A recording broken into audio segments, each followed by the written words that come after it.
वो ख़वातीन जो मुख्तलिफ़ सरकारी या निजी सरकारी इदारों में काम करती हैं,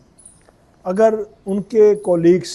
मुलाजमीन, साथी अगर उन्हें मुख्तलिफ़ तरीक़ों से हरासमेंट उनमें पैदा करते हैं, जिनसी हरासमेंट के हवाले से उन्हें मुख्तलिफ़ तरीक़ों से तंग करें, तो वो protection against harassment women act 2021 के तहत किसी भी सूबाई ख़वातीन मुतसिब से रुजू कर सकती हैं। हाल ही में एक मुलाजिम को महज इस बुनियाद पर मुलाजमत से वो ख़वातीन मुतसिब ने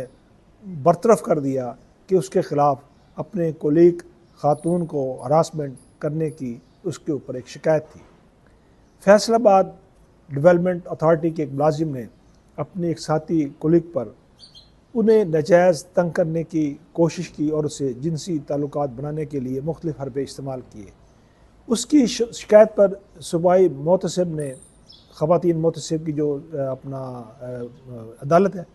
उसने पूरी कार्रवाई के बाद उस मुलाजिम को मुलाजमत से बरतरफ कर दिया। और उस मुलाजिम ने जब गवर्नर को अपील की तो अपील भी खारिज कर दी गई, और उस अपील की अखराज के बाद वो मुलाजिम हाई कोर्ट से रुजू करता है, और लाहौर हाई कोर्ट ने भी अपना ख़वातीन मुतसिब की और गवर्नर की उस डिसीजन को बरकरार रखा और उसकी मुलाजमत को बहाल नहीं किया। तो ऐसी ख़वातीन जो अपने जो सरकारी या निजी इदारों में काम करती हैं, अगर वो भी उन्हें भी किसी किस्म की इस हवाले से शिकायत का सामना करना पड़ता है, तो वो अपनी ख़वातीन के इस हरासमेंट एक्ट 2021 के तहत किसी भी सूबाई मुतसिब ख़वातीन की अदालत से रजू कर सकते हैं। यहाँ पर वाज़ेह रहे कि आप अपनी शिकायत बज़रिया वकील या वकील के बग़ैर भी आप दायर कर सकते हैं। तो ये ख़वातीन के हवाले से बड़ा ही एक अर्ली रेमडी फ़ोरम है, जहाँ पर आप इसे रुजू करके